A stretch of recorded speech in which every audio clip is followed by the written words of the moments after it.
Those audits are fun to read. Oh, they are.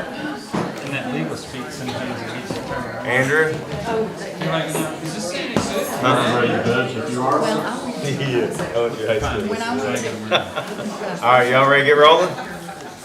Andrew, let me know when We're good. everybody's good. my thing. Yes, sir. Alrighty, welcome everybody. This is May 22nd, 2024, a 5 o'clock work session. If you would please join me and stand for the Pledge of Allegiance. I pledge allegiance to the flag of the United States of America and to the republic for which it stands, one nation, under God, indivisible, with liberty and justice for all. Alrighty, I believe Dr. Jack Brewer is with us tonight. How you doing, sir? Fine, and thank you for the invitation. Thank you for being with us tonight. I'd like to use a prayer attributed to St. Francis of Assisi with some adjustments. It seemed to me to feel who we are and what we need to be about, so let us pray together. Lord, make me an instrument of your peace. Where there's hatred, let us sow love. Where there's injury, pardon. Where there is doubt, faith. Where there is despair, hope. Where there is darkness, light. And where there is sadness, joy. O divine Master, grant that I may not so much seek to be consoled as to console, to be understood as to understand, to be loved as to love. For it is in giving that we receive, it is in pardoning that we are pardoned, and it is in dying that we are born to eternal life. Lord, I thank you for our magistrates and our judge, and for all those who serve here in Franklin County. I pray they may continue to be instruments of your peace and your love and blessing, and particularly this meeting tonight. We pray in your holy name. Amen. Amen. Thank you, Dr. Brewer. Dr. Brewer is also the recipient of the Ruby Layson Award. It's an award given by the Interfaith Council for promoting interfaith qualities of justice, compassion, and human kindness. So thank you very much. Sure. Before we get going, I'm going to ask Duke. Duke, would you mind coming up?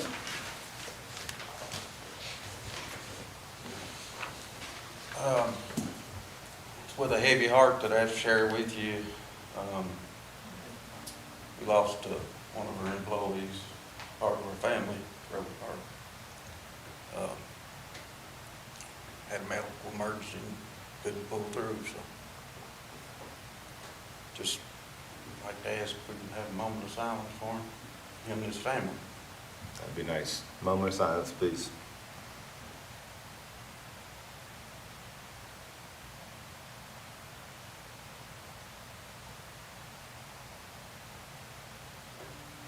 Thank you. And because it just happened about an hour ago, we can't say the gentleman's name because we don't have permission from his family. So we'll do something for him next court meeting. But yeah, he had a medical emergency at home yesterday, and he just passed about 2 hours ago. So yeah. Alrighty. Thank you, Duke, for doing that for your team member. Alrighty. Now I'd like to invite anybody up for public comments. Is there anybody here that would like to speak tonight? Okay. Go ahead. Please state your name, and you have 3 minutes, if that's okay. I'll try. My name is Margaret O'Donnell. I'm an attorney here in Frankfurt, and I live in South Frankfurt.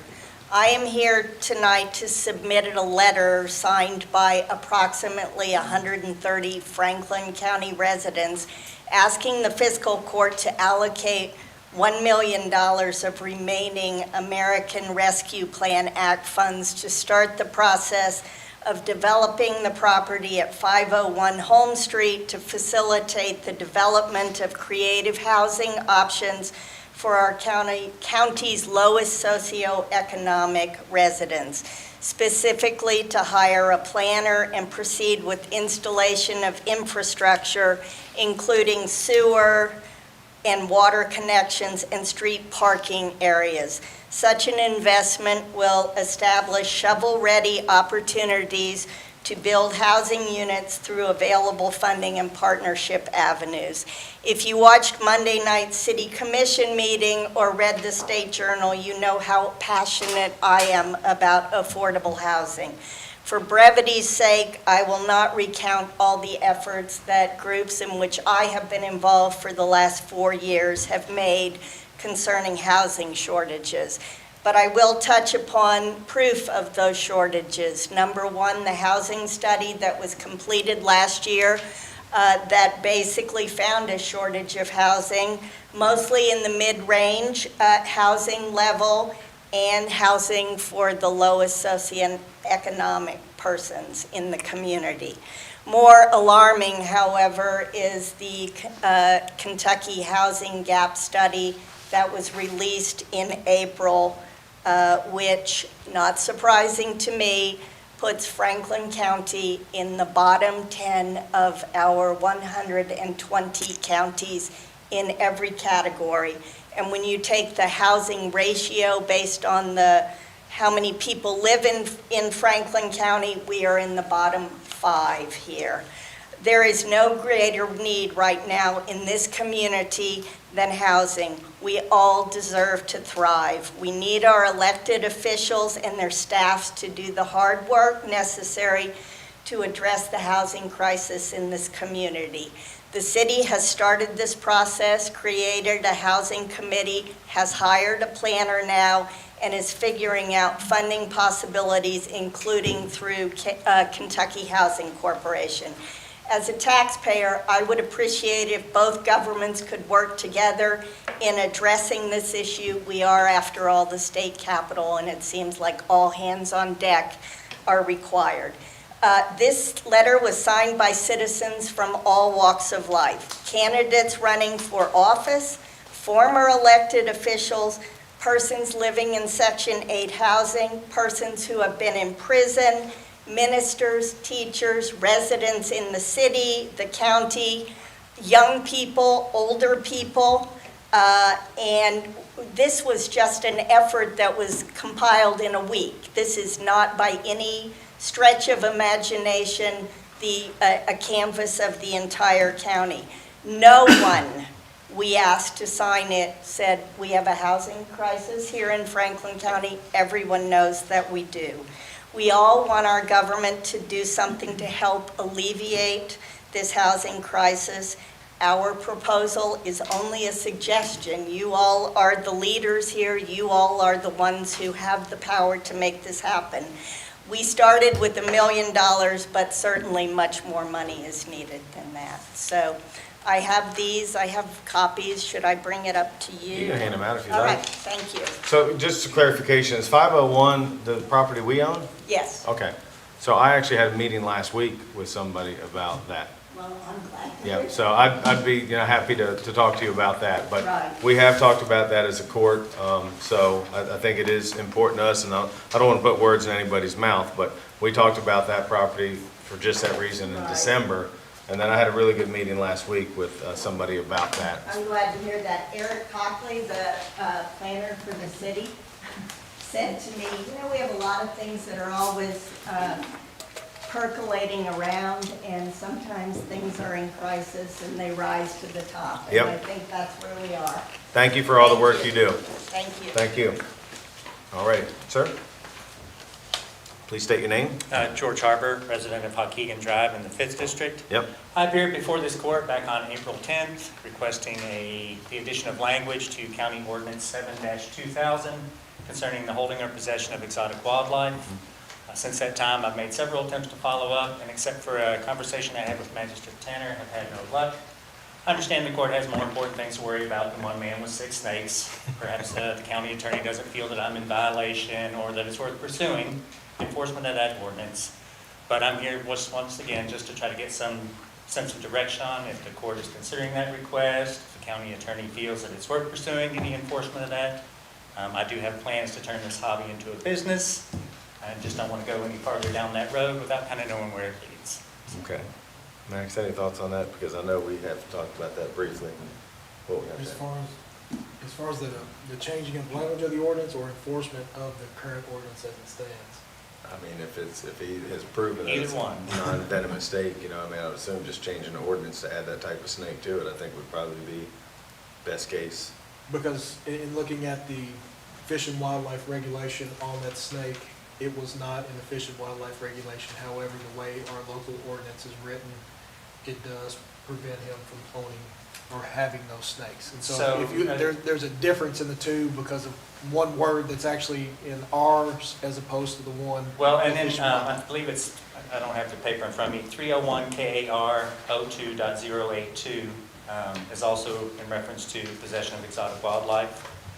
There's a line in there where it says venomous species of the family Colubridia, but then they say except for species of hognose in the genus Heterodon. Correct. And so with that exclusion, I'm in compliance with state law, But not local law. but not necessarily county ordinance. As I said, it's kind of a gray area, and my concern is that someone in the future, like as I said, maybe you don't feel that I'm in violation, maybe it's not worth your time to pursue enforcement, someone down the road may have a different interpretation of that law. So by adding that additional language, I would know that the path is clear, not just for myself, but for other individuals who are looking to possibly keep that species in the future. And so that's going to have to be a decision that the court's going to have to make if they want to amend that ordinance to include the same language as the state ordinance. So that's a court question. Thoughts from the courts? We'll just- Yeah, Judge, can we go ahead and direct our county attorney to, I thought that was being worked on, to amend our ordinance and bring it back to us for adoption that reflects Okay. the language of the state. Thoughts from the other Dictates. magistrates? Squaredakis, yes? Yeah, I'm fine with that. All right, the majority is shown, so Mr. County Attorney, if you could do that, and maybe present that at the next meeting, does that give you enough time? Yeah. Okay. Judge, can we make sure that's reflected in our minutes for next time, since this is work session again? Kim, do you get that? Yes. Yep. Thank you, sir. All right, any other public comments? All righty, seeing none, I'm going to invite Mr. Duke to come back up and give us an update on how the road department's doing and what you all have been up to, and construction, all types of fun things. Yeah, well, of course, we've had it's that time of year, we had a mowing crew out every day, doing some work over in Dove Creek to prepare for the paving.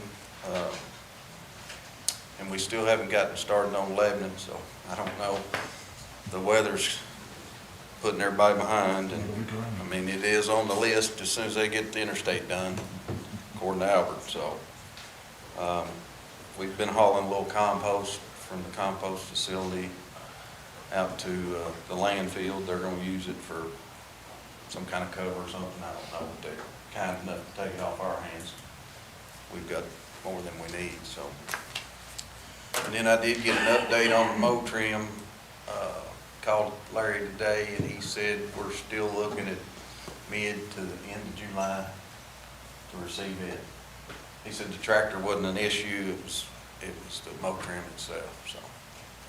But, and then, as far as the road department project, building project goes, we had a little setback on the slab, but as you can see, they poured the drains yesterday again, and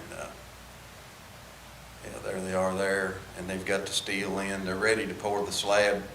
They've got a few more things to do, but the weather doesn't look too good in the next few days, so he doesn't really have a definite date on pouring that slab. They're going ahead with the steel. They've got quite a bit of steel up the last 2 days. So everything's moving along, and I think the vehicle storage building, they've got most of the lights in it, so it's looking better as well. I think once they get the slab poured, Be we'll off be to the moving along races. pretty well. Yeah. Good. All right, what questions does the court have for Duke? Squire Westman. Duke, can you give us run us through this project, this oopsie? Have the contractors absorbed all the cost of that mistake for us? Yes. And it's been poured fully new to the footers? There was discussion about cutting a drain in and just repairing it? Yes, But they that's- didn't do that. They tore it all out, put new drains, reset the drains, re-poured them. You know, Been they've done it the right way. re-inspected and everything. Yeah. Yeah. How many yards of concrete went to the dump? My guess is around 100, Okay, but that's just a guess. thanks. What other questions for Duke do we have? Seeing none, Duke, thank you. Sorry for your loss also on your team there. Appreciate it. already. Going to do the judge's report now. I'm going to start off with May 9th. We did our county employee appreciation lunch slash motivational speaker. I want to thank Jamie Bennett with the BIM group for sponsoring lunch. Terry's Catering provided lunches for everybody. There it is there. And the ones that couldn't attend in person, they sent somebody down and picked them up, like the jail and things like that. So that was great. Also want to thank Taylor Marshall with Marshall Lane Real Estate for paying for our motivational speaker. Scott Harvey came to the Grand Theater for a 2-hour presentation about communication skills, and brought his book also, Silence Kills. So it was a great afternoon. I think I've heard from many employees that really appreciated the talk and learned a lot. And you know, it was more about not being a county employee. It was about how you communicate with your wife, your kids in life and things like that. So it was nice that we could bring that to them to learn. So after that, May 10th, it was 2 busy days. We had our Franklin County Birthday Bash at Lakeview Park. Want to thank all the guest speakers who talked about the history of Frankfort. That's some of the things that we heard that, you know, people weren't expecting to come there and learn some history about Frankfort. So I appreciate everyone who spoke in between the acts. I also want to thank Jerry and Nat who opened up, and then East Mashgrass, and then Walker Montgomery was the headliner there. Special thanks to Squire Sebastian. She put a whole lot of time and energy into it. Also, my assistant, Mitzi Jevedin, along with the Parks Department, Road Department, Sheriff's Department, Fire, Emergency Management. It was truly a team effort. It was a beautiful night. It was actually a little cool. It felt like fall, which was really nice, but we've had a lot of positive feedback on it. People want to know if we're going to do them more and things like that. So our intention is we'd love to. You know, I think in a master park plan we have that's where an amphitheater would go. So hopefully we'll get there one day sooner than later. And then we've had some committee meetings since our last fiscal court meeting. Finance committee met. We actually met with Sue Porter from CAECO. I know there's been a lot of questions about our insurance policies and coverage and things like that. So we had a really good meeting with her. We also, on May 11th, we had the admin services. So we've been working very hard on the new updated admin code. I want to thank Ashley Case, our new Human Resource Director. She put a bunch of things together along with the committee. So we're heading in the right direction, and she has a lot of good ideas about coming up with an employee handbook and things like that that we don't have currently. So we're appreciative of everything she's working on there along with the group. Jail Task Force Committee met on the 15th. We met about increasing the communication with the Fiscal Court. So we've had edits. I want to thank Squire Wisman and Squire Tanner. They put a lot of time and energy into the jail's policies and procedures manual. It's actually on tonight's agenda. And a special thanks to Detective Ron Wyatt, who has been just huge in this transition. I appreciate all the work he and his team have put in on this manual. I don't think it's been updated it's been 20 or 25 years, something crazy. So it was a lot of work by all. Speaking of the jail, you know, we had an article on last Saturday's paper, kind of some of the highlights. And I just want to let everybody know, I mean, the jail's not perfect, but I want the court to know that I appreciate all their support since the sheriff and us took it over. We've made a lot of great changes. We're fully staffed, and I was always told we could never be fully staffed. That's what we've always heard. So I am very, very happy to say that we are fully staffed, and can't thank enough people for all that, especially, like I said, Sheriff Quire and Detective Ron Wyatt there. One thing I would like to talk about, and one thing that they got dinged every year, is on the showers. The showers haven't been updated since it was built, and we were able to find a private donor that came in and not only donated the materials, but did all the work his company did. So it was about $250,000 worth of work that he donated to Franklin County. And he doesn't want his name anywhere, so that's all I'm going to say. So I thought we were going to have some pictures up there, but maybe not, of the showers. If not, maybe we'll look at those next time. Leadership Frankfort came to the office here, sat down, talked about just different things about Franklin County and how the court functions and different things like that. It was interesting just to hear some of their thoughts and ideas. And I actually didn't realize Deputy Jack Kennedy here and Mitzi Jevedin were also graduates of the program, so it was nice to have conversations with local managers / business owners and everybody in that picture. So it was a great afternoon just talking about important things here in Franklin County and some goals we all have. On May 17th, was honored to give some opening remarks at the Stewart Home School. Squire Sebastian was there also and had some nice remarks because that is in her district. Stewart Home is just a treasure, not just this community, but just students that come from literally all around the world. I don't think people realize that 850 acres out there is so special. And there was a couple that got up and just talked about their experience and how hard it was. They raised their daughter for all these years, but they couldn't take care of her anymore, and it was the hardest decision to leave her at school, basically. So it was really moving. They do a great job out there, and we're appreciative of Dr. Stewart and his staff that is out there. On May 17th, Wanda Joyce Robinson Foundation hosted their annual golf scramble. I think we all know Wanda Joyce, that's working with kids whose parents are incarcerated. Well, that's not it, that's still the other.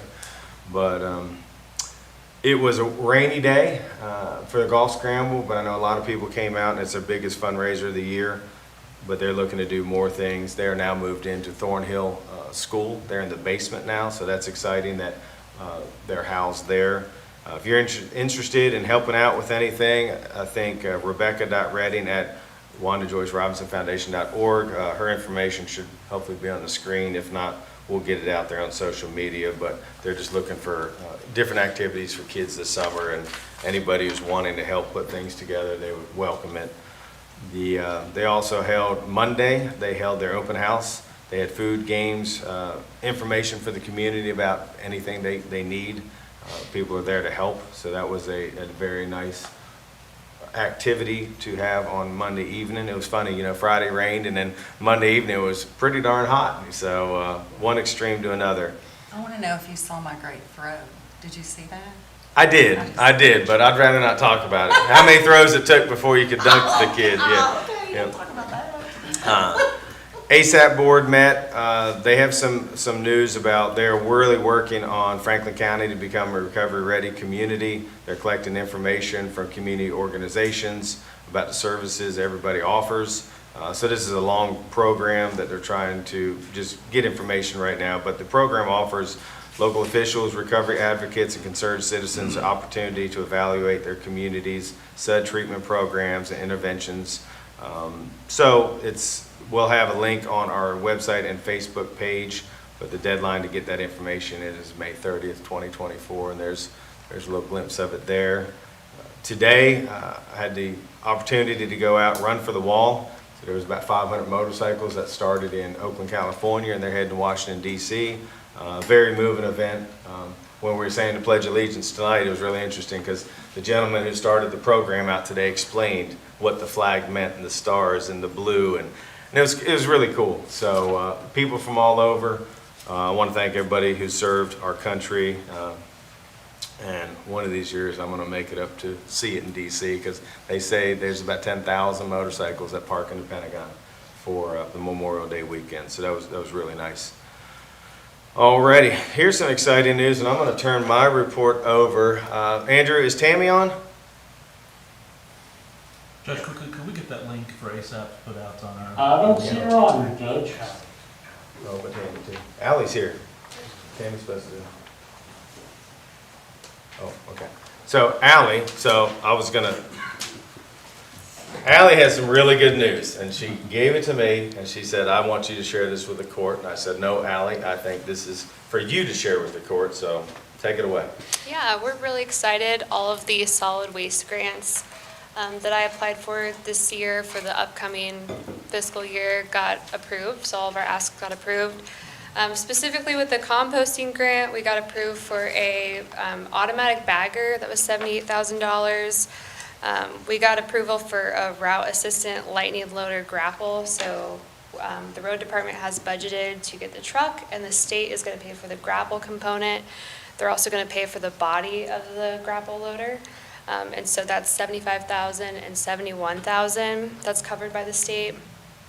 We also got funding for advertising for composting, which is pretty standard. We normally apply for that. I teach a backyard composting class a couple times a year at the library, and participants get a composter for their backyard that helps divert a lot of landfill waste that we compost instead. So I got approval for that. And then the programs I'm doing in the schools, as well as once a year, we have a chipping service that comes to the road department, the compost pad, and chips a lot of the limbs that we collect with Yard Waste Wednesday. That's annually.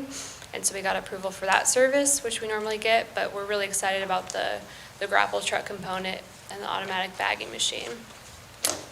In terms of the recycling grant, we got everything we asked for, which includes newspaper, TV ads, direct mailer, and our Recollect Frank Waste app about what's recyclable. So just continuing to promote what we take in Franklin County at the Lexington Recycling Center.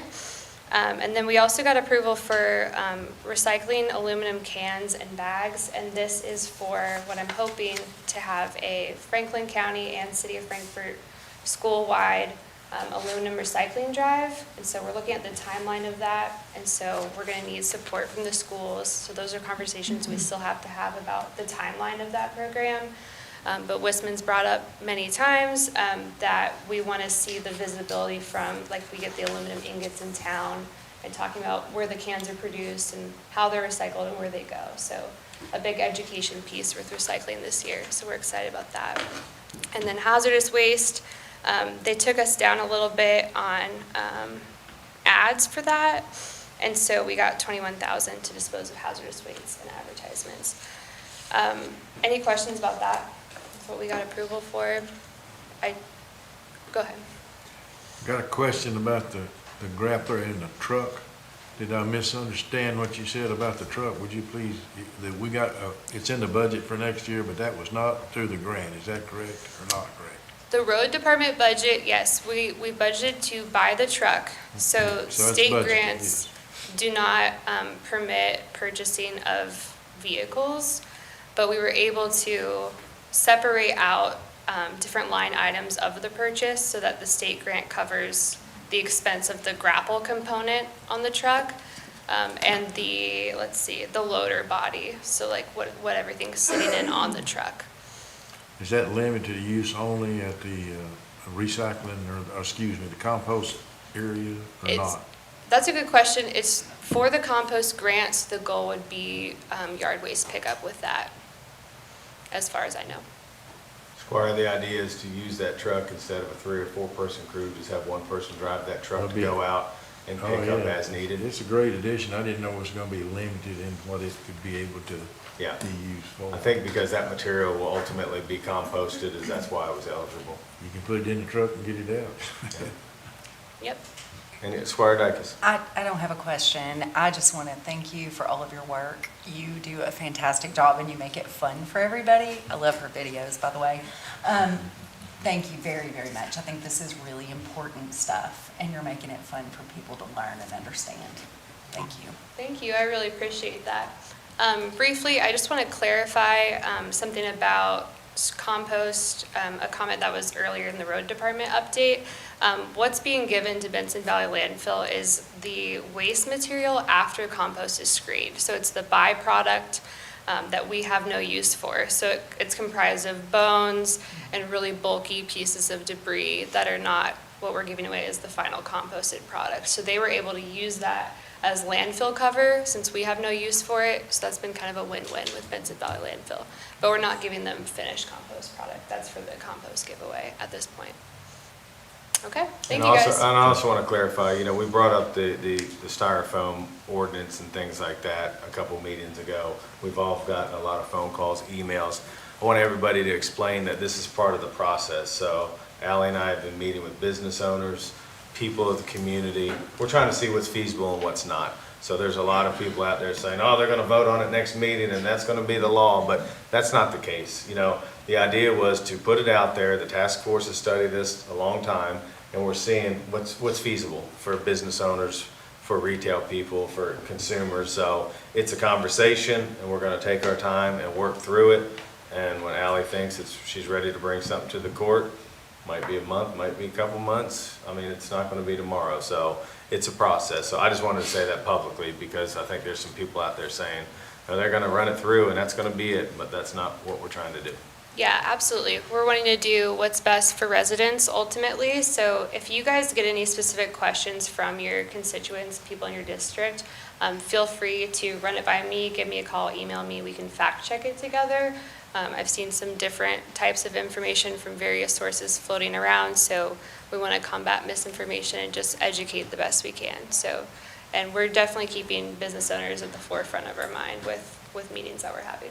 So thank you guys. With me? A couple things. Ally, related to that, could you kind of give us some information? We've heard from a couple of companies, Aldi, Kroger, others that are taking some steps that are important in the community anyway, that there's some things happening nationally that are driving some of this focus. Could you speak to that a little?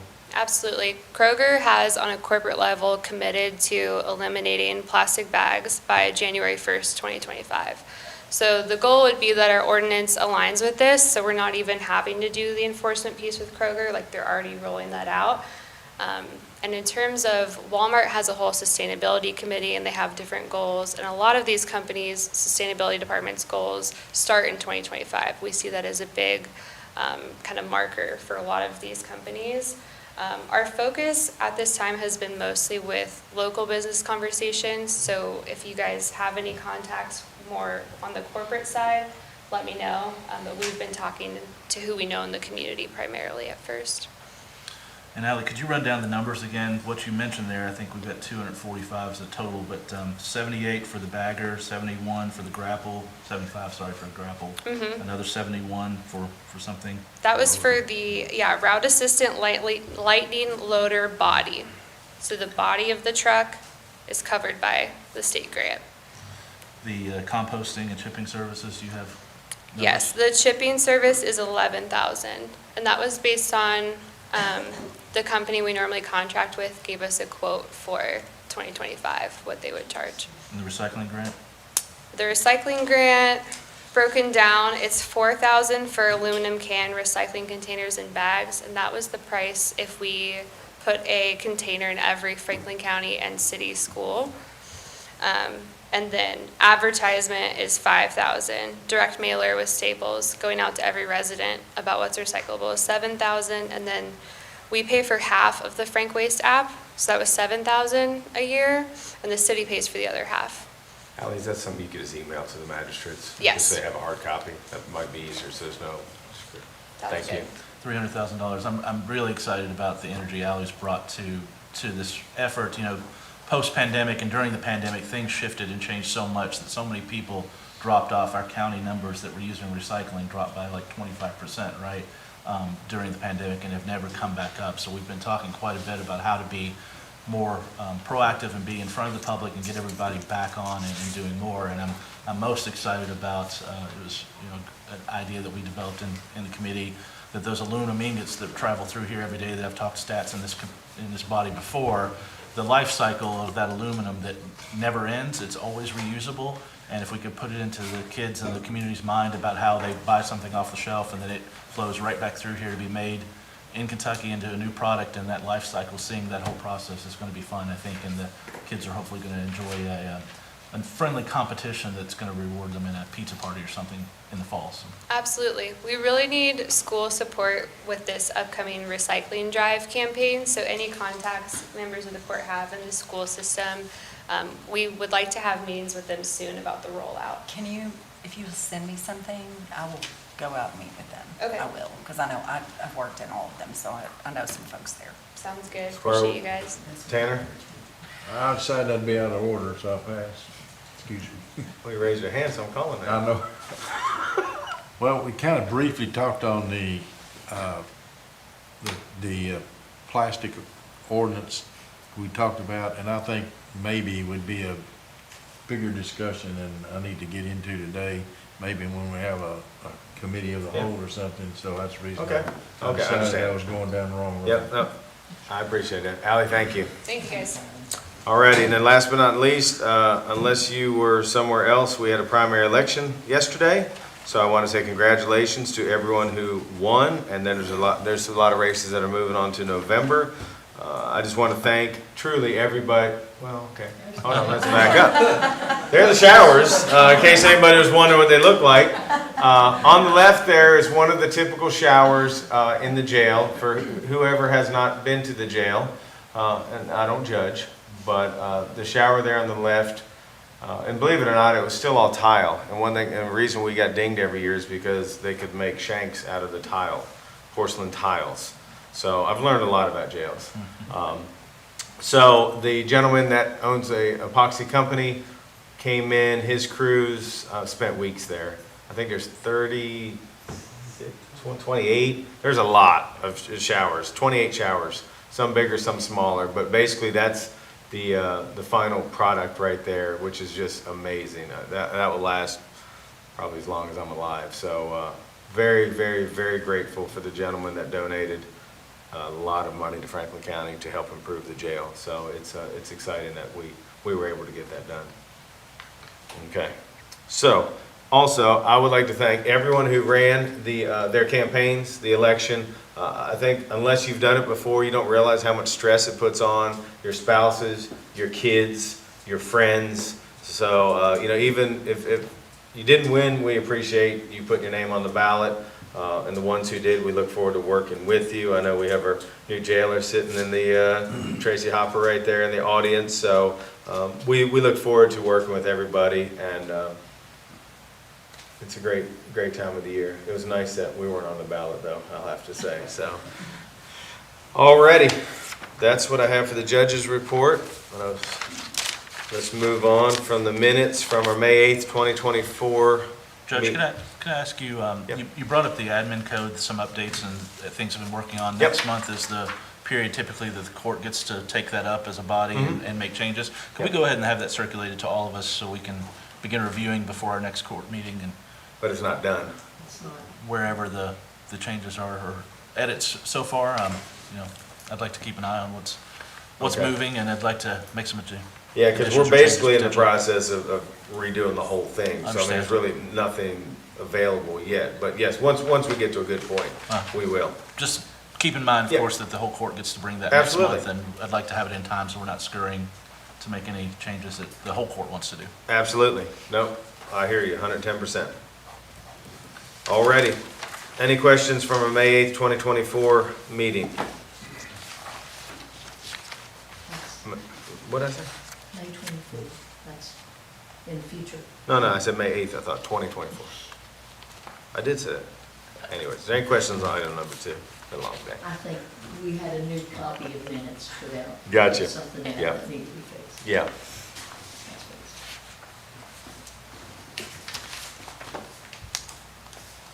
Seeing none? What was the change for the copy that was laid on our desk when you came in?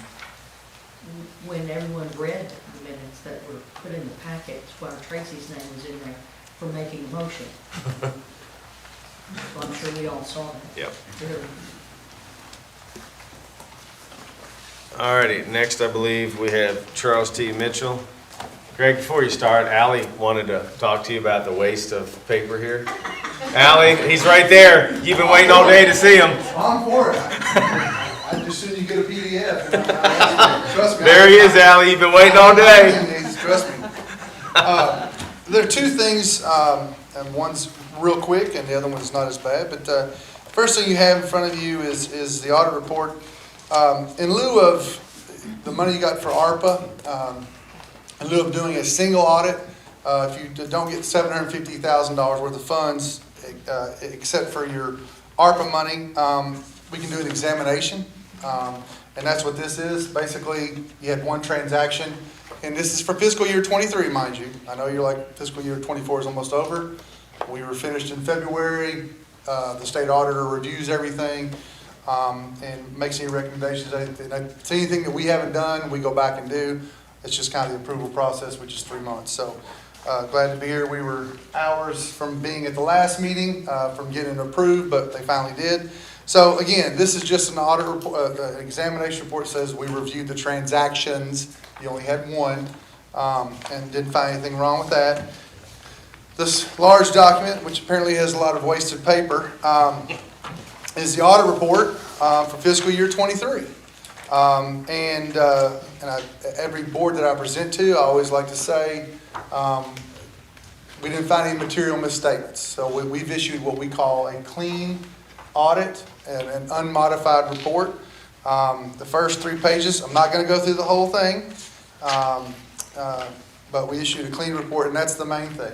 And the other thing that I want to do is if there were any changes to what you all saw from Amy last July, August, when you looked at that fiscal year 23's books, did I make any audit adjustments? The only adjustments that were made were for the public properties corporations, which you all don't really have any control over. If you'll notice, those are the 2 unbudgeted funds. That's where the adjustments were, and you don't really have anything to do with those. So that's the main thing. And if there were, because I've been on boards, and I would want to, hey, the auditor, what did you change from what we've seen? So I try to put boards at ease if there weren't any changes, to say, hey, what's the big difference here? And there wasn't any. Page 7, again, I'm not going to go over the whole thing. Page 7, you'll see the first 4 columns of the budget funds. Obviously, the general fund is where the big one is. And you notice that the total receipts are almost $20 million. That's up about $2 million from the prior year. Now, your expenses are up about $1 million, but better than the alternative. And then you all use your general fund money and transfer to other funds. You can see all the transfers down there. The road fund, jail fund, fire protection fund, and county sheriff fund. So you'll see that money, what the general fund provides for the rest. So you can see the ending cash at the bottom. Nothing really to jumps out at you.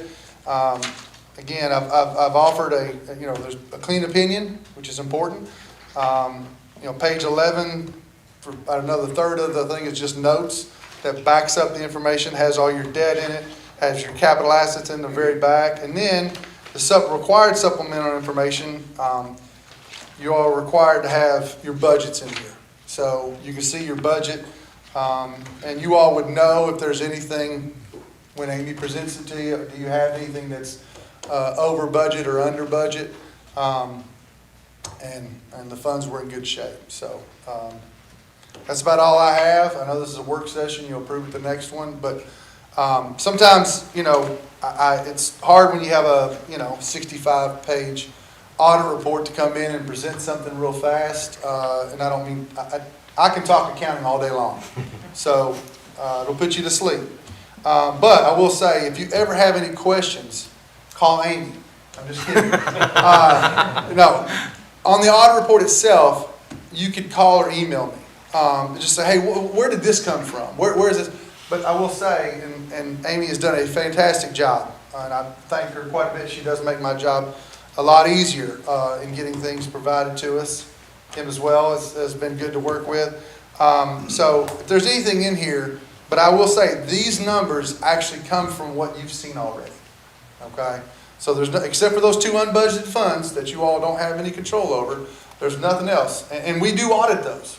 So, but again, there's 60 pages here. And I've had it happen before when somebody says, this $1,500 miscellaneous expense, what is that? Amy and I can find out and give you the exact transaction. But you see the transactions every month. You see the money coming in every month, and you see the variances every month with the budget. You adjust your budget if need be when things pop up. So that's about all I have. If anybody has any questions, I'll do my best to answer them. If I can't answer them now, I will answer them with an email. Squire Tanner. Since Amy does such a good job, we expect a discount for next year, maybe this year. I'll be honest with you, it might go up. I don't see how it could possibly after you just said she makes it easy for you. She does. She really does. And so did Susan. I mean, and I've said that every... Okay, then that's 2/3 discount. Yeah, well, no, it's not the way it works, but I do appreciate you working for the taxpayers of Franklin County. Richard's pretty good at math, isn't he? I mean, he's right on it. Very, very good. Yeah. What other Listen, dude. Yeah. What other questions we have for Greg? Greg, thank you. But to what you said, I especially want to recognize Amy Quatman for a job well done on our Treasury Department, and we appreciate you all working together. Thank you all. Thank you. Appreciate it. Alrighty. Next one is, I don't believe anybody's with us tonight, just the calculation of motor vehicles for vehicles and boats for 2024. I don't think there's any changes there. Any questions on that? Seeing none. I know Ron is not with us. Yep, I know. Trying to remember your name, and I apologize. Lieutenant Jeff Waldridge. Good to see you again. Sorry I couldn't remember your name. It's okay. So yes, Ron has been working very hard and had a family engagement tonight. So he said this gentleman right here knows it better than he does, so that's why he's in front of us. So do you want to say anything, or you want me to? Just any questions that y'all may have, or Okay. anything like that, feel free. I'm happy to discuss Okay. it. So I appreciate that. I want to thank Squire Wisman and Squire Tanner. We have spent a lot of time in committee going over this policies and procedures.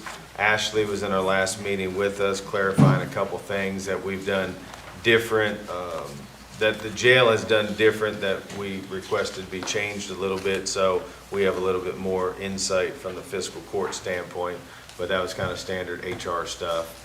Ron told me that he took all the concerns back to his team and basically implemented them all into this manual. Squire Tanner and Squire Wisman, he said there was a couple things that had to be put in here in a different sections, like in the back. Everything's in here, but some things didn't fit exactly where you all thought they should fit. But I know, like in the back, the attachment two is the flow chart, so it shows us how many actual shifts, how many positions they are, which has been a big thing for the court and different things like that. So I'm going to open it up to the court now. Does anybody want to say anything about this or ask questions? I just have a quick question. Go I ahead. think you just said this, but I just want to clarify Okay. and make sure that Ashley has had a chance to review all of this and Yeah. has had Yeah, input in all of that good they've stuff. had this, yes. Awesome, thanks. Any questions? Well, Judge, just some comments if we could. Just, if you will, refer to the last 4 pages really of the document, which were all new additions that we've added in. Effectively 13.01 and all of section 13 says that anything not covered within this document is subject to the Franklin County Administrative Code, which we thought was important. And then the flow charts, the position names and the position ranks, salaries, and hourly requirements are all there. We've talked about that time and time again in this court body. So all of that's defined very clearly finally, and Richard and I have combed through this with a fine-tooth comb, and because of the error with portion of it being sent out, I think we'll probably do that one more time because I want to see what those other things were that we changed. But I think it's a good starting point, and there may be still some changes and additions to make, but we thought it important to go ahead and get something adopted because our previous code is more than 25 years out of date at this point, and we can always come back and amend this and make changes, particularly in the instance that our other administrative code may dictate that we need to add or change some things in this document. So, Any questions, concerns, comments? Squire Sebastian. Thank you, Judge. Thank you for being with us tonight. I know my copy had some pages that may not have all been there, and I am still working through the document. So is it the pleasure of the body? I know I've noted a couple of things in the copy I have, but they are not necessarily critical nature items that dictate things in the workplace. They're just some things that are just odd in there. So is it the will of the body, I guess, to go ahead and proceed with what's in front of us, and then we come back and fix things that need to be fixed? Because there's some stuff that needs to be Yep. fixed. Myself, not speaking for anybody else, I would like to do that. And I'd be fine to go ahead and schedule it to, do a follow-up, but I do think because what's in there now is so old and this is really close, it would be my choice that we proceed to vote on this. So my question is who do I send the things that the fine-tooth comb missed to? Who do I send that to? Do I send that to Ashley? Do I send it to the jail? Ashley, what do I'm you? asking. Yeah, no, Because I don't that's a know valid question. Well, and we what to know, do with yeah, it yeah. at this point. Maybe to you and to the jail? Yeah, I can definitely help coordinate that. Yeah. Okay. Because there were some simple things in there, like that we do in regular county government, that if someone is disciplined, Yeah. we need that in our HR Always. department, and it hasn't been that way. So there's some things that we kind of work through, talking through, and Ron and them have been great, but yes, I'd say send it to Ashley. send it to Let's Ashley. go to Ashley, because she's HR, and That's then all let I her need to take know. it from there. Thank you very much. Thank you. Anything else? And just the expectation that we will revisit it because there are some typos and some other things Yeah. that I've caught that just didn't get caught. Yeah, it's a big document. I appreciate you and everybody there. Ron bragged on his team as far as everyone that really took their specialty item, and then you all came together, and he said, honestly, I didn't have a whole lot to do with it. They did their jobs and they did it well. I let them do what they should do, but he was very complimentary of your team for putting this together. And I thank you, because like we just said, it has been 20, 25 years since somebody has dove into this. That's a huge liability on the county. Oh, yeah, yes. So, Squire Tanner. I just want to back up what you've said and Eric said. We went through it many times. It's a 175-page document. We got some things added we thought was very important to be in there. Is it a perfect document? Probably not, but it's a far cry from where we were to start with. And it works. It makes it clear how to it's a policy and procedure book for the jail.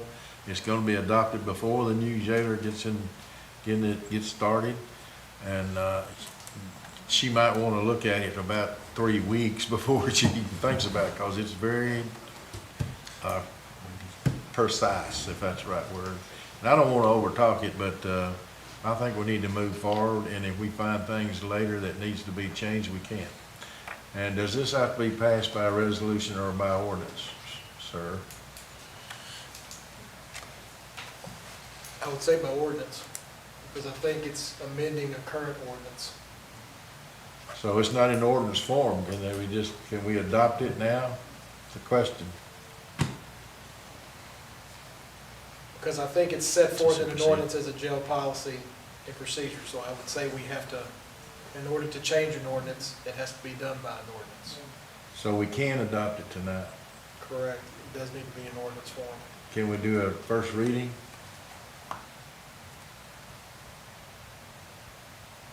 How's it listed on the agenda?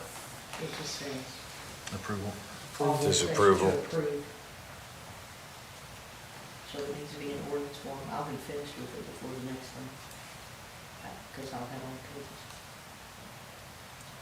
Probably the cleanest way to do it would be to have the first reading at the next meeting, and then, I mean, if you want it clean, I would do the first reading at the next meeting. That would give a little bit of time between now and then the second reading and approval at the following meeting. Sheriff, you're back there. You see any problem with doing it that way? I think we've got time to do it. I don't see the issue. Okay.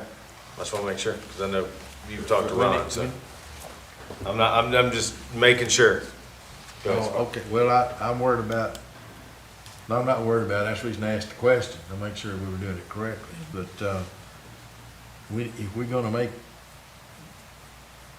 cross Ts and dot Is, we need to do that quickly, because it needs to be done. We can't just keep kicking things down the road No, I over don't and think over. anybody's planning on kicking Yeah, it down the no. road. I just Yeah. heard the county attorney say, No, next meeting will be that the needs first. to be done. It has to be done now. That's the way I Yeah. got it. There's no need of halfway doing it. Let's do it right. I mean, at least pass it right. Yeah. Judge, can we ask maybe the county attorney to look at the best way going forward? We included some of these items that are going to dictate, and we intentionally hoped that this would dictate that this document comes back to this court to review every year from now on. Because if we make a pay scale change or a position change or anything, we have to go back in and change this by ordinance then. Perhaps that's not the best way. Maybe it is. Can we look at that? What's the best way for adopting that? Because we intentionally added the hierarchy and the pay scale and other things to make this come back before this body every year, so that we don't get 24, 25 years down the road and have a big problem like we've had over the last 6 months. So, and this time frame of year is good because it would inevitably fall within the mid-range of a new court or anything in the future. So if that's a adoption by ordinance or And I some will- other system. I will say that the document as a whole has come back before the court. If you all recall, just last December, a portion of the document came before the court regarding visitations. And so that was then adopted into these regulations. So it has, in the year before that, there was another amendment to it. So I think about every December, from what I'd seen the past several years, the document or portions thereof have come before the court for amendment and change, have been voted on by the court at those meetings, typically in December of each calendar year. If we have, so if any change that we might want to, we need to give it to Ashley so it can get incorporated into that by next week.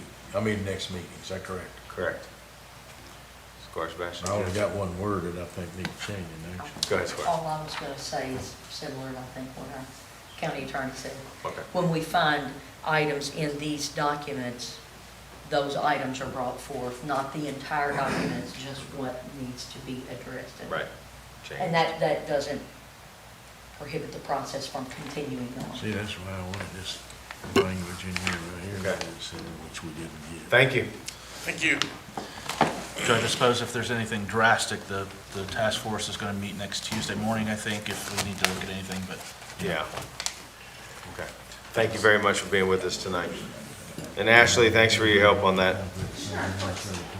Alrighty, next I believe we have Judy and Ashley, I believe. Make sure that you're ready. Yep. Yeah, how you doing? Good yourselves. Good. All of you. I think everybody knows Judy with our health department. Correct, and I also have our clinic nurse administrator, Leah Aubrey, with me, in case you all have any complicated medical questions, that we might need her assistance with. But we're just here tonight to present our contract for our health services. It's a standard contract. I think we've held this with Fiscal Court for 20-plus years, all of my tenure. And we also have similar contracts with numerous agencies here in Franklin County.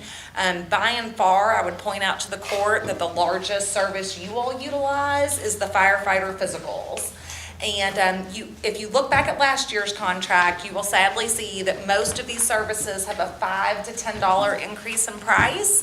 We've not increased this at all over at least the last 10 years, but with the increase that we are absorbing in supply costs, that's why we're having to pass that on a little bit. You're a very important partner, so we don't even try to include the increase in staffing cost, but just those supplies. So I'll just end it at that unless you all have any questions for us. Before we start, I just want to say thank you. I know you all are really easy to work with, and the staff likes going there and getting these things done, so you make it easy. And same to your, fire department and, to Leah and all of our staff there. It's really them. Yeah, good. I think we have the best health department in the state. Sincerely, we do. Thank you, Squire Dykus. Any questions about this contract? I'm biased, but I agree with you. All righty, thank you. Thank you all, and please All right. excuse us as we've got some other engagements. No, it's all good. Is this Ben on this next one? Chief's got it, I'm here just. Chief's gonna do it? Yes, sir. Okay. And How you just doing? doing good. Hope everyone's doing well tonight. Just before they leave, or as they're leaving, we have done the health department, firefighter physicals with the health department over the last few weeks. Still finishing up a few of them.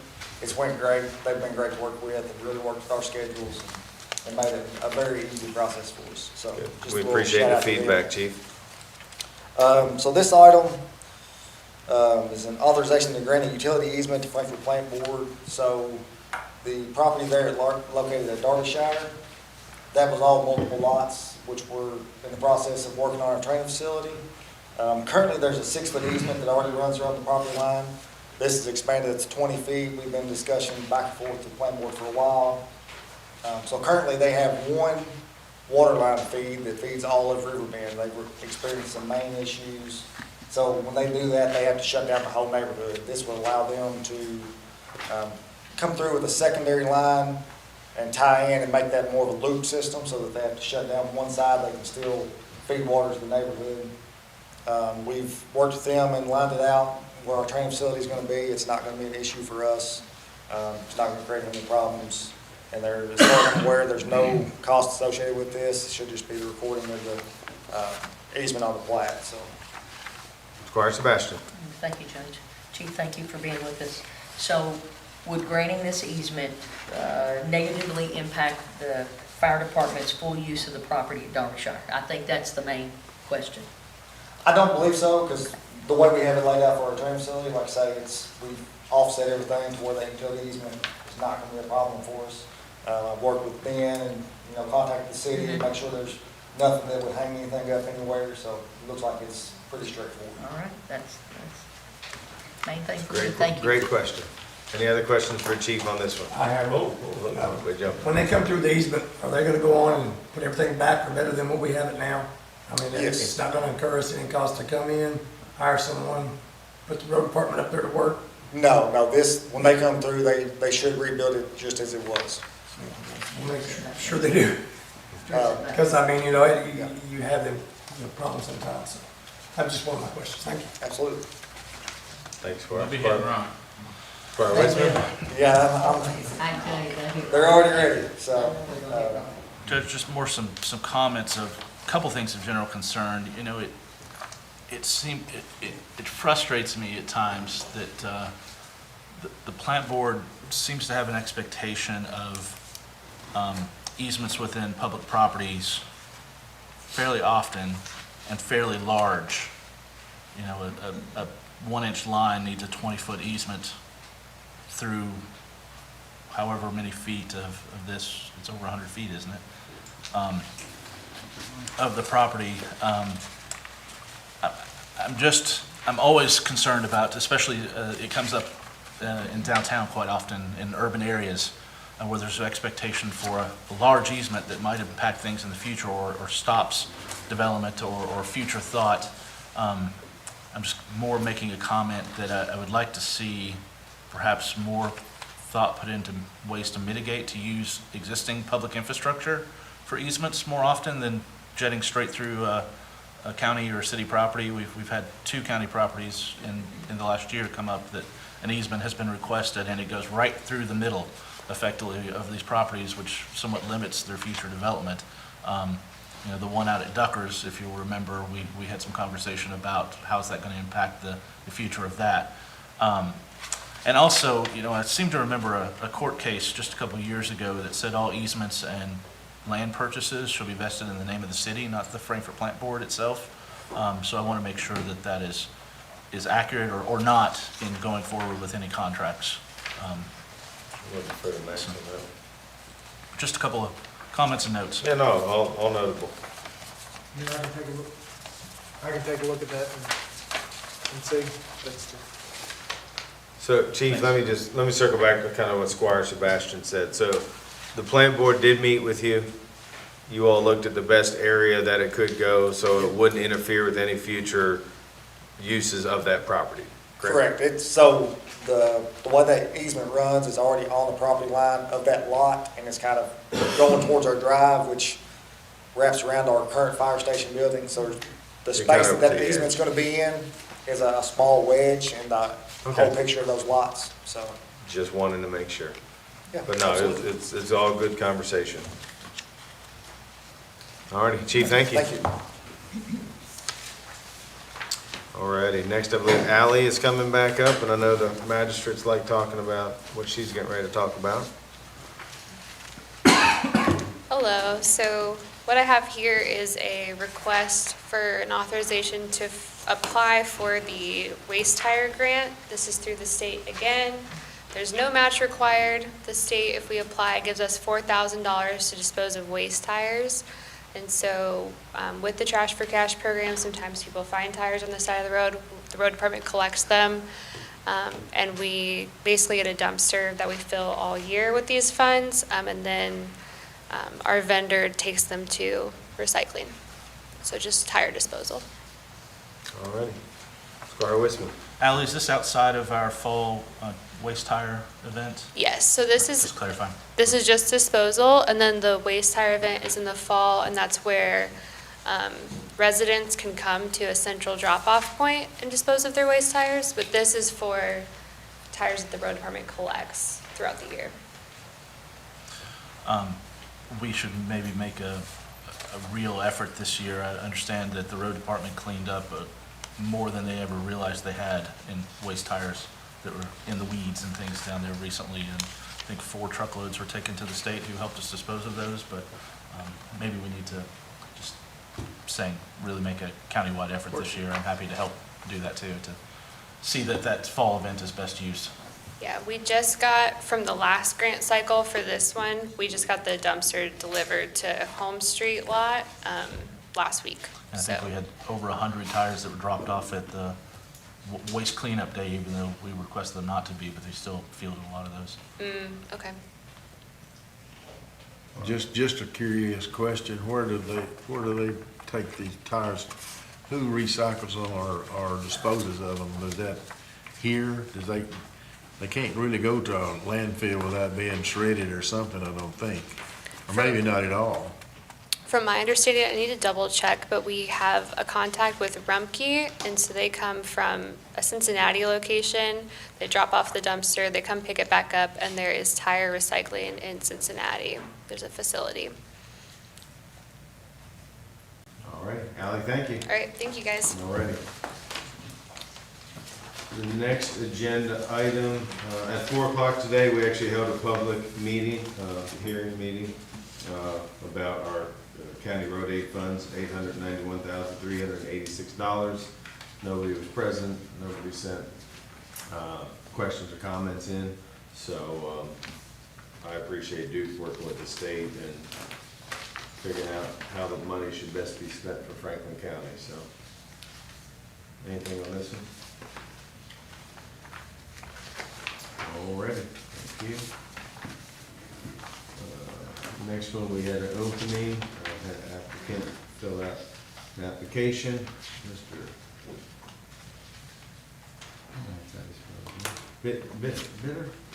Biller? Biller, sorry, eyes aren't as good as they should be. So, he has showed interest in serving on this committee for us. So any thoughts on that? Everybody okay with that? I'm okay with it. Does this board receive compensation? They do. Okay. We see it in our Well, if bills. they meet, they do. I We see think. it in our bills. It's in our bill. Yeah. They get a check when they come to me. All righty. Next, Amy? Oh, I'm sorry, it's Carson Sebastian. I I'm gonna apologize. just ask the question I always ask. How many applicants did we have for this board? One. But we talked to the PVA and to the county clerk, and they both said this gentleman will do a fabulous job, and they recommended him, so that's, yeah. All right, thank you. Yeah, great question, thank you. Hello, Amy. Hello. This agenda item is our final budget amendment for our current budget year. This budget, or this is amending in 1.9 million, making the total budget 55,701,875. If we exclude the capital and expenses and the federal projects, it increases the budget by 1.925,122, making that budget 34,589,509. Questions for Amy on this agenda item?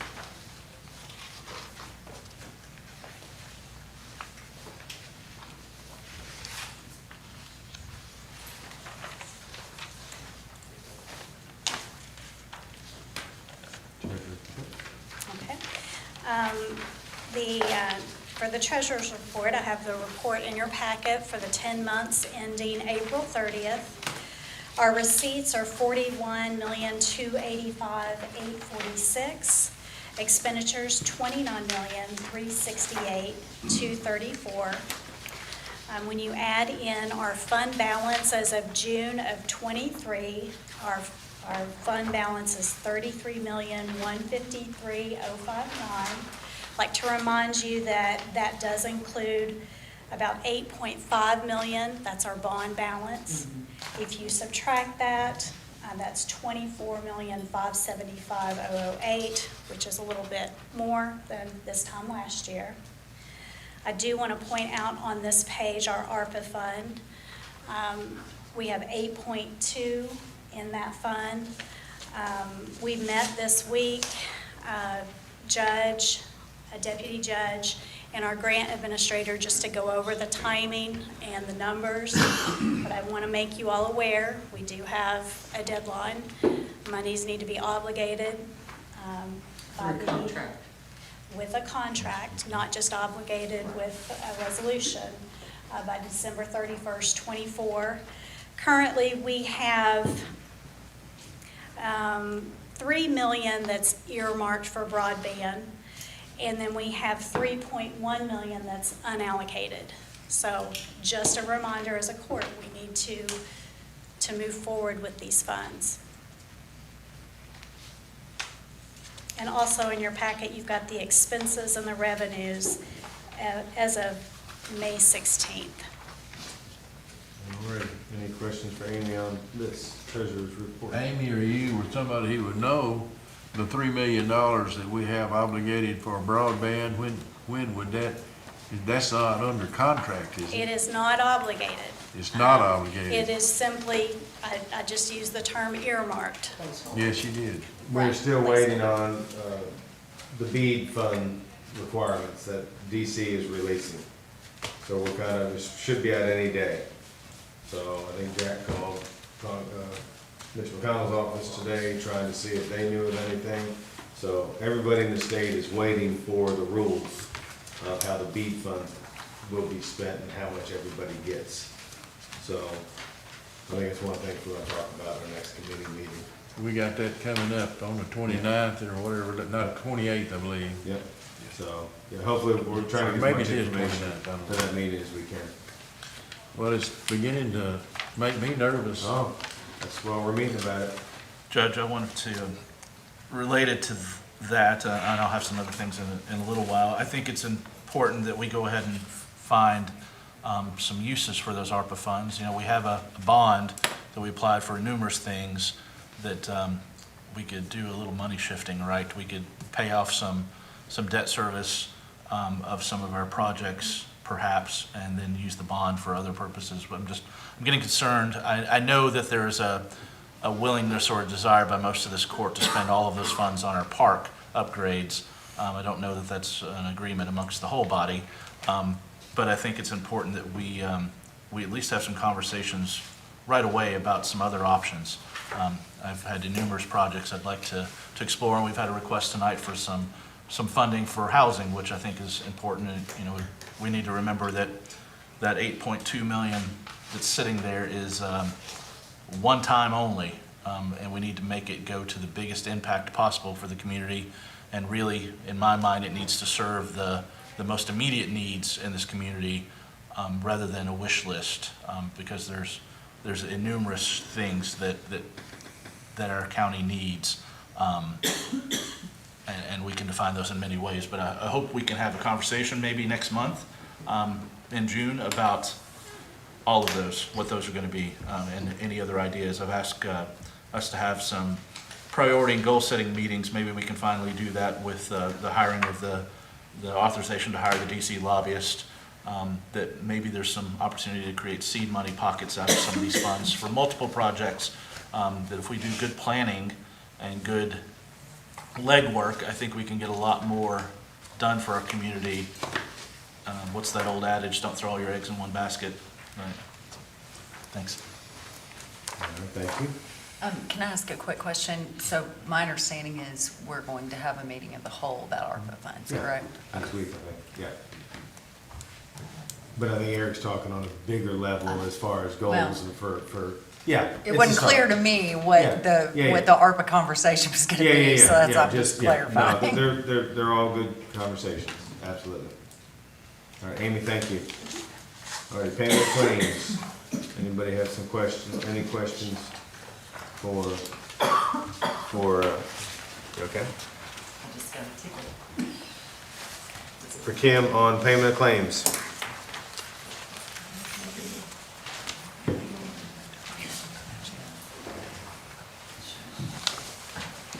He left. We need to do that. Judge, could you clarify on the promotions at the jail? Do we have what those 3 promotions were? The what? For everyone. The jail promotions, there's 3 in the info packet. We were gonna ask the jailer when he left about, it just says promotion, we didn't know where they were promoted to, but I assume it's just, jailer 2 or whatever it is, deputy jailer. Yeah, I'll have to look. I don't have that on me. He's been sending me emails with everything, so. It's in the last court packet. You all approved it last court. Well, I thought we did, but I don't remember whether they were promoted, just what they were promoted to, I don't recall. But it's not that big a deal, they got promoted. Can we start putting that in these, though, synopsis of? We're trying to figure out the best way to communicate that with you all. We had a meeting this morning about that. That's still a work in process, so yes. Squire Sebastian, do you have something? Oh, I'm sorry. I'm ready for other business. Oh, okay. All righty. Well, we'll go to other business. Squire Sebastian. Thank you, Judge. I just wanted to report on the Rosin Board. I sit on the board for this body, and we had a meeting last week, and just some important numbers that Rosin served at this point throughout the year, through 10 months. That would have been our demarcation at that meeting. 300 adults and 213 children thus far in this fiscal year. So I'll have more information as we wrap up the fiscal year, but that'll probably be in August when I make the next report. Thank you very much for reporting and serving on that board for us. Other business.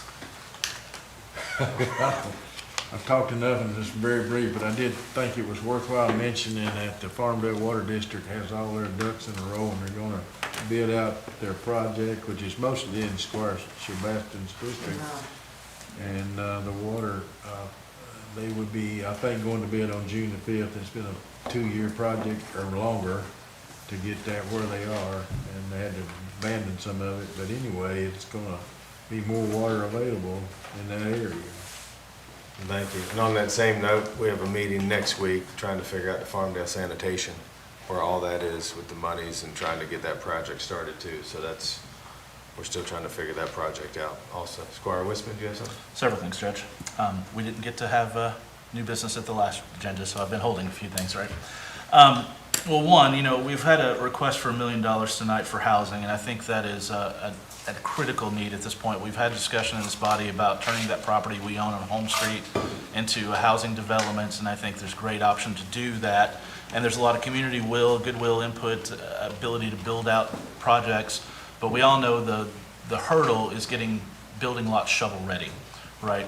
So we've had some discussion and met with Margaret and in development of this theory that this court should allocate those funds to get the lot designed out for what type of housing we can put there. And I estimate personally that we could do something up to about 20 housing units. But to be able to put in the street infrastructure, the water utility, the sewer utility, which are already on Home Street there, they just don't extend into our lot. I think that's critical to move forward with right away. We can get that built and get those lots shovel ready, and I think we could see housing units being built out in a short amount of time. So I would like to, I guess, offer a motion to begin the process of hiring a designer to work with us and members of the community to design out a project and to allocate $1 million of those ARPA funds to housing to meet the need for low-income housing specifically, which is an eligible expense, under my understanding, to those ARPA funds. So I'll offer that as a motion. But I will say, I met with a firm last week about that project, and all they're requiring is the land, and they'll take it from there. So I think we need to have some more discussions, because, if all we're responsible for is saying, here's the land, and we work with them to design it, and they build the whole thing, and they run it also, they take vouchers, I mean, it's the real deal. So I'm going to say a couple of things about that. Yeah. I know those folks, I know who they are, I've worked with them in Shelby County and in Louisville, and my concern with that is, number one, I don't want a big apartment complex, which is what they like to build. And number two, there are restrictions, there are Section 8 restrictions that I am not sure I want to see put on all of these units, because there are folks who are fresh out of recovery. There are people who are not going to get one of those vouchers. And so those are my concerns with the company that you're talking about. I think maybe a better plan would be to have them do some of it and find someone else to do the rest of it. That's Do fine. something different. Right, and like I said, and I think when we talked about it last December, we were all gonna kind of work together Yes, to get absolutely. something going, and we Absolutely. kind of have it. And so now's our opportunity that we need to reach out to these organizations. I think timeline-wise, he said, and I'm just talking about this one firm, that the grant cycle is pretty much like They're next year out. week. So Yep. it'd be 2025, but timeline of that property, because the road department's still using it, would really work out well for us if we had it planned out. So I think we need to, as a court or a couple of us, really do our due diligence or work with Margaret there to Well, we've meet been with some working of these. with Margaret. Yeah, but to We've meet with some been of these doing that. firms, because, I mean, I was kind of like, I was expecting to have to do a lot more, but, so I think maybe there's a happy medium. It just I don't think we're depends to on- the point that we know where we're going yet. No, and it depends on, I was in housing a long time, Mm-hmm. and it depends on, who's doing the work and Yeah. what kind of funding they have to do that, and Yeah. this place has federal funding. Yeah. And so it's going to keep some of our folks from being housed. That's just the way it works.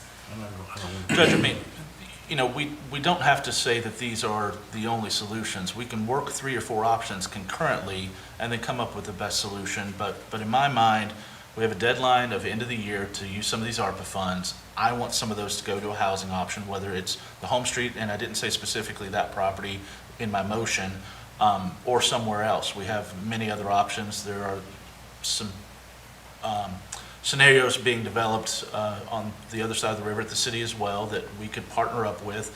I think it's critical we put some funding dedicated to this type of work, and then we actively work on it for the next 6 But I months. think that's where we're meeting next week. I mean, this is this other business, you know what I mean? I think this is a conversation to be had when we're talking about ARPA funds next week. Well, Judge, anytime we're It's up to you. together, If somebody wants to anytime we're second it. together is an option to That's have a fine. discussion. I was proud to make a motion. There hasn't been a second for discussion. I'm of going to that, but- second it. I think this is the most I important make a thing we motion can with do right table now. till further discussion. I agree with you, Richard. I don't have any complaint about spending $1 million on housing because we're desperate for housing in this community, but I don't have a petition here with 70 names or something on there.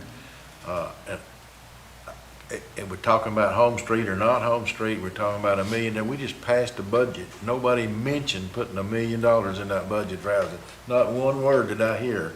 Did you say anything about it? We didn't discuss ARPA funds at all in that budget. No, we did not. So, until we can get our feet on the ground, and also, I understand from reading in the newspaper, it's a $20 million grant or something to work on infrastructure on Home Street grant. Now, what's that gonna do to our property? Is that gonna put infrastructure, does it move it? Does it take up part of it? What's it gonna do? I don't know the answers to those, and I am not against housing, I'm for I know it. you're not. I know you and I are on the same page with housing. Here's my concern. My concern is we have these ARPA funds. I'm not saying we need to line out how we're spending this $1 million right today. I'm saying I want it. We'd never I want get it under contract by then earmarked. anyway. I know Bob. that. I understand, and we have not had a conversation about ARPA funds that I have been a part of, and that's concerning to me. I don't mind earmarking, you can't earmark it, earmarking doesn't work now, we done run out of time for that. Well, we still have 7 months, and unless we take some steps now to explore a couple of other options, I know that the majority of this body probably wants to explore our park that's been in development, even though I haven't seen much of that development. I feel it important to earmark some of those funds for some of these other critical infrastructure, critical community components. And this is just one that I think is important to have the conversation. If we don't dedicate ourselves through some action to pursue some of these opportunities that exist because we have those funds right now, I don't see us ever getting to that goal. So I'm expressing one of my priorities is to meet the housing need in this community. I have people throughout my district that are unhoused, that are living in substandard housing, that are living in campers without any running water, utilities, infrastructure whatsoever, that have no other options. We have a homeless population in this community that's growing all the time, and we don't have that basic level entry housing to get them into. I'm wanting to start taking some steps as a body to meet the need, however that is. And this isn't, my motion wasn't to dedicate those funds entirely. I just want to begin the process of hiring someone to work with us to plan out a couple of options to bring forward. And that doesn't preclude any private developer from assisting us if that pans out. Okay, and we'll have to take a vote because you have first and a second, but I would just like to say, in December, when I tried to put an RFQ out for that property for housing, you didn't want to do it, and you said you were going to put people together and bring it to us, and here we are. And we've been working on it since. You have been meeting with people? Yes. Yes, we Okay, have. well, I haven't heard that, so. Well, you have, because you and I talked about it. Okay, Yeah. okay. All right. So, we have first and a second. I made a motion to table. I think there's actually two motions on the floor. Yeah. The first one is Squire Wistman's motion, and then the second, Squire Tanner's motion to table this. I second that. With a second by Squire Harris. So there's actually two motions, I guess technically, on the floor to vote on it and to table it. So is that how we ask? So, They're doing the same thing. Technically, the second motion would be out of order because we have to vote on the Correct. first motion. well, I mean, yeah. There's been no vote on the first motion, so. Is that what we're gonna do? We're gonna vote on the first one? I'm not attorney here, but then how do you table a motion? You have to table the motion. Or not, I mean, I ain't saying it would Well, pass. there's not too much.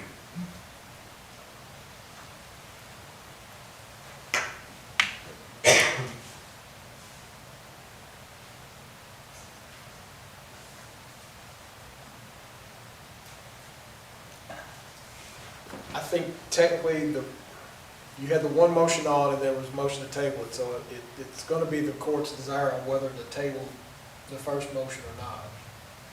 So I think technically, I guess the second one would hold the discussion until another meeting. I don't know what the court's preference is gonna be. Well, I don't know that either. So we do a roll call and see if we want to table. I would,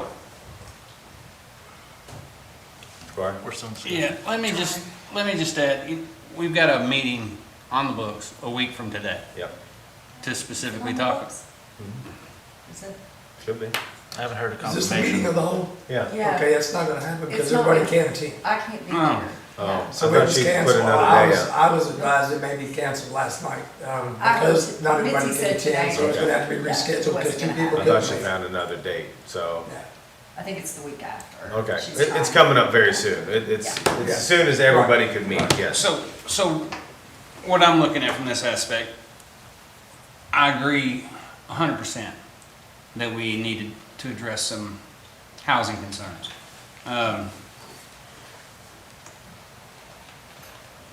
But you've been working on this for some time, and I've not heard one thing about it. No, we had the community bring it in here because it's their plan. Right. It's their wish. Okay, but what I'm saying is, you're wanting us to earmark $1 million tonight on a vote, on a motion, and we're in the, we're getting ready to go into our voting session. I think we need to discuss it. We need to discuss. We need to discuss it. In depth. Because I don't want to vote no on something that's a great idea, but I don't want to vote on an idea. You're saying, All ideas. They're all ideas, right? I mean, they are. That's Well, all my we view on have the are ARPA money ideas. could be used to get us where we need to be on the black side of the books rather than, I understand there's a need for housing. I get there's that. definitely a need. But you can't come off the hip with $1 million, yes, I want to do this, when we've not even talked about it. Right. We So are, I'm we are just talking saying, about it right now. Guys, we've got to get used to taking some action in court. We always Right. want to kick things to committees. I understand we're talking about it now, but you're asking for $1 million right now. You can't do that. I'm wanting to commit us to taking on a project, and whether that full allocation is there of funding, I think that's important for us to move forward with some kind of strong commitment to That's- meeting a need in our community. regardless, I'd like to move forward with the project somehow, however it happens, right? But I mean, you're putting a precise number on an idea. So I think, and I'm not saying kick it down the road. I don't want to kick it down the road. But we need to be all on the same page. Or it's going to, I'm sorry. Can I finish? Yeah, I'm sorry. I'm sorry. see what I'm saying? I want to be able to build consensus with you. I don't want to shoot something down that's a great idea because it's not thought out. Where, when, how. That might not be the best place to do it. We might have another area. We might have lots of options. But let's bring them to the table, let's talk about them before we say we're going to vote on money right now. Let's get the idea in front of us and then vote on it. So did I understand, Judge, you said that we provide the property, they build the housing. Who regulates that once they handle all that? We just, I mean, that's a big thing to look at. And, you know, you can't build 170. If I may, I think we have a motion to table this on, and so we're continuing the discussion of the topic while a motion to table the discussion has been made. So I think a vote on the motion to table needs to be made. I call the That is question. what stops, the motion to table needs to be voted on to see whether or not the further discussion of this topic goes on. I call for the And- question. And I think there needs to be a clarification on how long, as far as your motion, you are wanting to table this discussion. Are you talking until the next meeting or when? So there needs to be more clarity. I'll in make that it motion. easier, honest. I'll rescind my motion until our next meeting. I'll be making it again. I've been asking since January to have a goals and priority setting meeting of this whole body so we could discuss these things, not in separate committees with select people that I don't receive that information. You know, in January, we were said to be getting the minutes and the agendas of every committee meeting, and that hasn't happened since January. I hope we can pick that back up. I'm determined, we're going to have a meeting as a body, and we're going to decide as a group how to spend these ARPA funds, and we're not going to wait till the nth hour in November and be forced into spending whatever remains on a park plan that all of us haven't seen. I'll lay my cards on the table. There's a lot of need in this community. I want us to explore it as a body, and I'm tired of the side conversations on projects that I don't get informed about until they're here to vote on. But this is critical. We have people who cannot live in this community right now, and we can be doing something about it. And there have been a tremendous number of people working towards an effort, and I think it's now to the point that we need to put some money aside and see what we can get. I don't think that's the RFP process that we discussed before, because there's a lot of working and moving parts that we got to figure out there, that we're going to have to take the stronghold and really lead to get the product and the result that we want. But I will rescind my motion for purposes of having that conversation at our meeting about ARPA funds.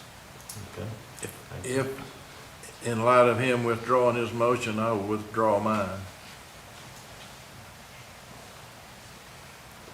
So we're nowhere.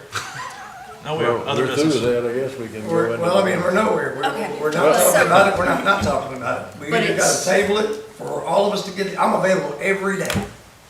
Make a date, make a time. Well, so But we here's don't have a something that's motion to really table now. important, I think. We have community members who are requesting this, and so I don't want to do it in a committee. I want to do it where people can see what we're doing. That's the whole point of us meeting with community members. The It's committees are open. important.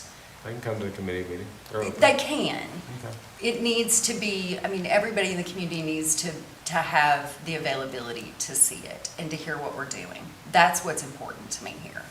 I don't care if we put money on this today or not. Right. That's not really the point. I want a commitment that we're going to really seriously look at this issue and do something about it, and that the community is going to be involved in that. That's what I want.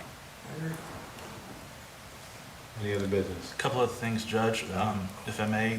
A few months ago, I can't remember the exact time frame, we had a discussion about taxation of P3 projects. I'm wondering if we can get an update on that, or if we've made any inquiries to, I believe there was going to be an inquiry to the Attorney General perhaps about the legality of those projects that have been developed in our community as P3s and are yet untaxed. So the ones in court right now, the school board ended up filing suit against the one. So the attorney that we were talking to said, I can take your money, or we just kind of sit and wait and see what happens. And So, there's still another one outstanding that is not. correct. Generally, I'd like to just have maybe our county attorney give us a synopsis of what that court filing was, what the accusations are, and what time frame we're going to see that. So in my estimation, those two buildings that were built as P3s in this community Correct. are millions of dollars of tax revenue that both of our local governments are not getting when they should be. And court cases otherwise have shown that they should be taxed. I agree, but the attorney that specializes in that I met with said they've dug into it and said it's very questionable. So the percentage of overturning what's already been done isn't looking good. But I know the school didn't want to wait anymore. They went ahead and filed against the one. So that's where we are. But I can even bring him in to talk to y'all if you want. I appreciate that. Which school board was that? It was the Frankfurt Independent or county. county? Yeah, and I'd be happy to bring Gil in. He's the same guy that does our I'd appreciate monitoring. that, too. Yeah, so it's. We may want to file as party to the Yeah. suit, and maybe we should. That's fine. Just two other things if Okay. I can, Judge. You mentioned earlier, but I was wondering, we had some discussions a couple months ago about this body's desire to perhaps bid out our health insurance policy. I'm wondering if we have made any headway with that, because we're estimating a significant increase, and I'm not sure if we received that entirely yet from our health insurance provider. Amy or Ashley, can one of y'all help me with that? I know we've talked about it. I can't remember where that is right now. So our current policy expires December 31st Yeah. of '24, so I believe that's probably something, have you spoke with, Jamie is already starting the benchmarking process to see what options might be available for us. And well, specifically, I remember the discussion before being about perhaps bidding our representative. Okay. So I'd like to ask you maybe to do some legwork and bring that Okay. back to us about what our options look like. Okay. Before it gets too much further. To have time to do that before the end of the year. We're getting Okay. a little closer. And then, Judge, my final thing, if I may, I just wanted to bring up, I've talked to almost all of you, I think, about an idea that I would like to begin progressing with. After yesterday's elections, you know, we have two rural election districts, one in Bald Knob in my district and one in Schweitzer, that I hope will be permanent voting centers. But I think we need to take some steps to building onto those firehouses or building some kind of dedicated facility that would allow those voting centers to become permanent without interrupting the operations of the firehouse. I've had conversations with the library, and I know Judge has as well, about their willingness to add digital kiosks for books and DVDs and other kinds of public education elements. I've talked to the health department, and they have a willingness to do trainings if we were to build out facilities, whether that would be community CPR. There was discussion of having Narcan distribution potentially at those kinds of things, as well as the firefighters being able to maybe make use of the rooms to do their trainings on site rather than elsewhere. But I think there's a real potential for us to build out, you know, what I'm kind of calling a community center in the absence of those school districts being moved out of those county areas, that could be multi-purpose rooms and provide even our county staff, you know, a location to have remote restrooms, and some of those kinds of things. I've specifically thought Schweitzer and Bald Knob, but there may be potential that we want to have a discussion, if you all like the idea, and I think I've got feedback that most everyone does, that we would consider some of the other fire stations in the other districts if there was any benefit to having a community room for those kinds of activities. So I'd like to figure out a way to design out and see what we could do, what kind of costing. I don't know if that would be maybe with HMB or someone we already have an engineering contract with, to see what kind of costing and land use, other things associated with developing those might look like. You know, we're going to be going to DC asking for a lot of things. It's hard to ask for things if we don't have projects ready to put in front of them with a full request. So I'd like for us to start developing out some of these ideas that have been circulated amongst this body for the last year and a half, including this one. I think in my district, in the absence of the school, that firehouse is, you know, one of the only institutional elements out there The churches are dwindling.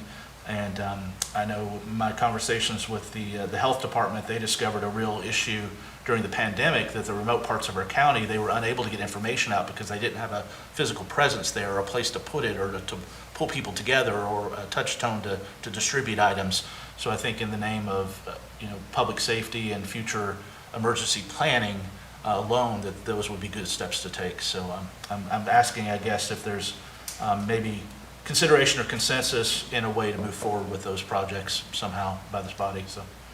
And I do want to talk to Tammy. We've talked at great length about grants for those, because really depending on how they're designed, if the clerk's going to use part of it or the library. Absolutely. So I think there's an opportunity there, but no, and I agree with you. I think we do need to start, because I think that's a good idea. And then let you know, I did talk to the chief, and I know one of the things we talked about is road departments being able to use facilities and things, so they are taking advantage of that, so I think that is helping. Yeah. Go ahead, Jim. I think it's a great idea. But what you look at, you've got fire stations that are 25 and 30 years old and are falling down now.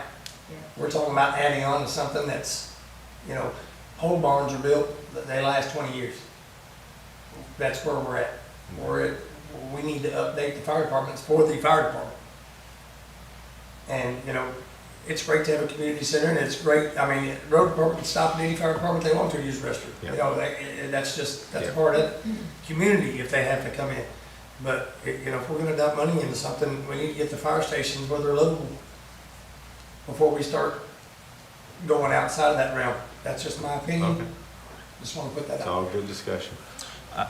Related to that, and then I had one other thing, Judge. My Ball Knob Firehouse is the oldest in the county right now. It was built in 1989. I was in kindergarten watching it be constructed, for your all's aging here. I think we have quite a lot of left on those facilities. And with some good maintenance, that being the oldest and most dated, I think we have quite a bit of life left out of them. I wouldn't bring this forward if I didn't think there was an opportunity to use those facilities for quite a lot longer. I am going to talk to Judge about some maintenance issues out at that station and respectively, but I think it's an idea that we can move forward with and take great advantage of. And then, Judge, I just have to bring up again, we need to talk, but I really need to find a way to provide some water service. I've had another one I brought to you last week and mentioned to you. I've had another gentleman, another parcel come on that say they don't have water currently. So I now have, I think, three homes that are asking, that are being developed in the county right now. And of course, it's going to be mostly my district. I know the 4th District has one that we were aware of, but I'm thought that... You said they're being built now? Sorry? You said they're new construction? Yes. So they're building a house and there's no water out there? And they're all prepared to build cisterns, but they would like to be on public water. So, Okay. Where are they located? Flag Fork Road is one, Little Dixie, and the end of Snow Hill. And some of them are issues with pressure, Snow Hill specifically, that the plant board doesn't go up that road to meet any of those services because they can't push the water up high enough. The others that the utility just never went there because there was no development, but there now is. And there's other potential for development in all those areas. I'd like to find a way immediately to get those areas served. ARPA funds could be, and were intended in some ways just for that purpose, but I think there's probably some better grant opportunities that right now that are available infrastructure-wise. I know the governor put, I think it was 18 million towards water infrastructure specifically in the budget. I'm not sure what passed through, but. Did you ever, last we talked about this a couple months ago, you were going to get a price from North Shelby on running the line. Did you ever get that price? I've asked multiple times. I can't get it in writing just yet. I need to have you request Okay. probably. Yeah, okay. Let's just set up a meeting. Yeah. Go over some of these things. That'd be perfect. Just didn't want to forget it and didn't want my constituents to think available that I'd anytime. forgotten. Yeah, that's good. All right, any other business? All righty, y'all ready to go to vote session? Absolutely. All righty, clerk, please call the roll. Squire Sebastian. Here. Squire Blackburn. Present. Squire Dykus. Here. Squire Harold. Here. Squire Tanner. Here. Squire Wisman. Present. Judge Mueller. Present, thank you, clerk. Authorization for approval of minutes from special meeting of May 8th, 2024. So moved. Second. All those in favor say aye. Aye. All those opposed say nay. Motion passes. Authorization to receive the audit report on compliance for the U.S. Department of Treasury, Certified State and Local Fiscal Recovery Funds Program, CSLFRF. I feel like I'm taking an eye examination. Requirements for an alternative CSLFRF compliance examination engagement of the Franklin County Fiscal Court for the fiscal year ended June 30th, 2023. So moved. Second. All those in favor say aye. Aye. All those opposed say nay. Motion passes. Authorization to receive the audit report of the Franklin County Fiscal Court for the year ended June 30th, 2023. So moved. Second. All those in favor say aye. Aye. All those opposed say nay. Motion passes. Authorization to approve county clerk's claim for calculation of motor vehicle and boat bills for 2024. So moved. Second. Clerk, did you get that? Yes. All those in favor say aye. Aye. All those opposed say nay. Motion passes. We are going to table the next one. Judge, we need to make that motion, I think, then, right? I Yep, moved to all right. table the.